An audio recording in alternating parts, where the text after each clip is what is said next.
बिस्मिल्लाहिर्रहमानिर्रहीम। अस्सलाम वालेकुम जी। मेरा ताल्लुक़ क्योंकि इमिग्रेशन साइन पोस्टिंग से है, मैं काफ़ी अरसे से ज़्यादा कम्युनिटी ये काम कर रही हूँ यूके में भी।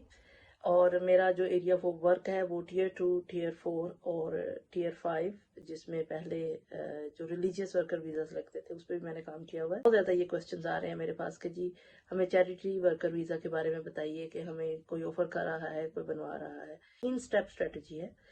जो भी आपको एजेंट या आपके कोई जानने वाले आपको इशू कर रहे हैं और उस कंपनी का जिसको वो आपको वर्क वीज़ा देना चाहते हैं, चैरिटी वीज़ा देना चाहते हैं, उसकी तीन तीन स्टेप स्ट्रेटजी है। यूके चैरिटी साइट का कि वो ऑर्गेनाइजेशन यूके चैरिटी साइट से रजिस्टर हो। दूसरा लिंक है एचएमआरसी का जिसमें वो कंपनी रजिस्टर हो। और तीसरा लिंक है आपका रजिस्टर का। इसमें आप ये चेक कर सकते हैं कि ये ऑर्गेनाइजेशन जिसका वो आपको वीज़ा दे रहे हैं वो आपको ये लाइसेंस दे भी सकते हैं कि नहीं। तो if this video has helped us understand, please do subscribe and like this video.